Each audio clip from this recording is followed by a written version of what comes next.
મિત્રો, આ ગુજ્જુભાઈ ગિરીશ કુમારને લીધે ગુજરાત પ્રખ્યાત છે એ વાત જુદી છે, પણ આ વર્ષે આપણા ગુજરાતે ગિનેસ બુક ઓફ વર્લ્ડ રેકોર્ડમાં કેટલા વિષયોમાં સ્થાન મેળવ્યું એની તમને ખબર છે? હું તમને કહું, ગુજરાત સ્થાપના દિને 5000 કલાકારોએ એક સાથે પોતાની કોરિયોગ્રાફી રજૂ કરી અને એક રેકોર્ડ પ્રસ્થાપિત કર્યો. ત્યારબાદ ખેલ મહાકુંભમાં 20000 સ્પર્ધકો એક સાથે ચેસ રમ્યા. એટલું જ નહીં, તાનારીરી ફેસ્ટિવલમાં એક ગાયકે 101 કલાક સુધી સતત શાસ્ત્રીય ગાયન ગાયું અને વિશ્વમાં એક રેકોર્ડ સ્થાપિત કર્યો. સાહેબ, આમ અનેક ક્ષેત્રોમાં ગુજરાત વિશ્વ કક્ષાએ મોખરે રહ્યું છે. સાહેબ, આ હકીકતો સાંભળીને હવે મારા દાદાજી પણ ઉશ્કેર્યા છે. મને કે ગીરિયા, મારે પણ રેકોર્ડ સ્થાપિત કરવો છે. તમારે શેનો રેકોર્ડ? તો મને કે કેમ નહીં, આ વર્ષે હું 20 વાર પડ્યો, 6 વાર પગ મચકોડાયો અને 2 વાર ગાલ પચોળા થયા. મોકલ મારું નામ ગિનેસ બુકમાં. બોલો સાહેબ, ગુજરાતમાં આવી આઈટમો પણ છે. એમ તો મારા બાપુજીએ પણ રેકોર્ડ તોડેલા, પણ એની કોઈને ખબર નથી. એમની સગાઈ 20 વાર થયેલી.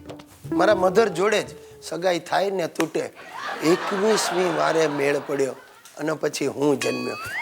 મારા બાપુજીની જન્મ તારીખ પણ 21 અને મારા દાદાજીની જન્મ તારીખનું વર્ષ 1921. મને લાગે છે એમની મૃત્યુ તિથિ પણ 2021માં જ આવશે. એમની તંદુરસ્તી જોતા હજી બીજા 10 વર્ષ તો આમ રમતા રમતા ખેંચી કાઢશે. કારણ કે આ ગુજરાત છે સાહેબ. અહીંયા મેડિકલ સુવિધાઓ પણ હવે અદ્યતન બની ગઈ છે. કિડની, કેન્સર, હૃદય, અરે જોઈન્ટ રિપ્લેસમેન્ટની સારવાર માટે પણ લોકો ઠેઠ પરદેશથી અહીંયા ગુજરાતમાં આવે છે. સાહેબ, તમારે મરવું હોય તો પણ આમ ગુજરાતમાં ફટ દઈને મરી ન શકો. ટ્રાય કરી જોજો, તરત ફાટ દઈને 108 પહોંચી જશે. અરે મરવા પડેલાને પણ એવી સારવાર મળે કે આમ ધડ દઈને બેઠો થઈ જાય.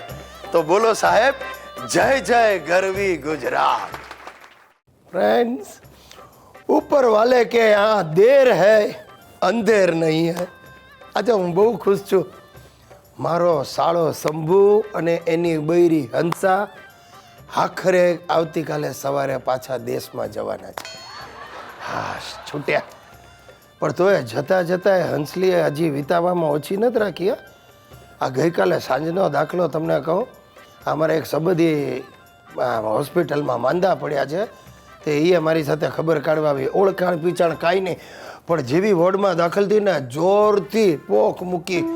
અરે બધા ડૉક્ટરો ગભરાઈ ગયા. એને થયું કે આ પેશન્ટ ગયો કે શું, ને પછી હિબકા ભરતી જાય ને આમ નાક લૂછી અને પેશન્ટના તકિયાના ગલે પર આમ લૂછ્યું. તે પેલી નર્સ મારી સામે બગડી. મને કે નોનસેન્સ, આવી વાઈફ રાખો છો? મેં કહ્યું, મેડમ આ પાર્સલ મારું નથી. પાર્સલ આવી ગયું. એની જાતને સ્વાગત બોલું છું તો એને સંભળાય છે. આ બેરી હોવાનું નાટક તો નથી કરતી ને? હા, ફાટક. આ નવરંગપુરા ફાટક છે ને, ત્યાંથી જ કાજુ કતરીનું પાર્સલ મંગાવીશ. કાજુ કતરીનો પાર્સલ? હા, આ વતનમાં જઈએ તે ખાલી હાથે થોડું ગોથવાય. આપણા હગાવાલા હોય એ બધાને સ્વીટ તો ઈટાડવી પડે કે નહીં? ઈટાડવી પડે સ્વીટ? તમારા પૈસે ઈટાડવાની છે? મેમ, મારે ત્યાં બાબો આવવાનો છે કે ગામમાં કાજુ કતરા વેચવા તમારે? અરે પૈસાની કાંઈ કિંમત છે કે નહીં? પૈસા પૈસા પૈસા કરો બનેવીલાલ. પૈસા તો અમારી પાસે છે, ક્રેડિટ કાર્ડ અમારી પાસે છે. આ તો ઘેર ભૂલી ગયા એટલે. બાકી છે ને ગામ આખાને 5 સ્ટાર હોટલમાં જમાડીએ ને એટલી તાકાત છે અમારી. હવે 5 સ્ટારની પૂછડી, આ તારા ક્રેડિટ કાર્ડને શું ઘરમાં મઢાવીને રાખ્યું છે? તે વાપરને પણ કોઈ દિવસ. અને તું શું 5 સ્ટારમાં જમાડવાનો? આ રસ્તાની કિટલી પર અડધી ચા પીવડાવે તોય ઘણું. એ બને વિરેડ, ડોન્ટ ધમકાવિંગ my husband. I am last lady to સાંભળિંગ ધીસ. હવે શાંતિ રાખો હંસા ગૌરી. આ કાલે જવાના છો ને એટલે મારે બબાલ કરવી નથી. બાકી હમણાં મોઢું ખોલીશ ને તો ભારે પડી જશે. ભારે પડશે? મને ભારે પડશે? અરે ભારે તમને પડશે બનેવીલાલ. પૈસા તમારે મારી પાસે લેવાના છે. તો શું કરીશ તું? શું કરીશ? નથી દેતા. જાઓ લ્યો. હે હા એ ઝાડની ડાળીઓ તોડી નાખજો. બસ મને હતું જ. આ કરું કંપની ગમે ત્યારે હાથ ઊંચા કરી દેશે. ખાસ તો લા કરે હાથ ઊંચા. લો ભક્તિ સંગીત સાંભળવું છે હવે. એ પ્રભુ, બારવટિયા સાસરિયા ને લૂંટારું ઘરવાળી, આવા ધૂતારું શાળાથી સૌને બચાવજે વનમાળી.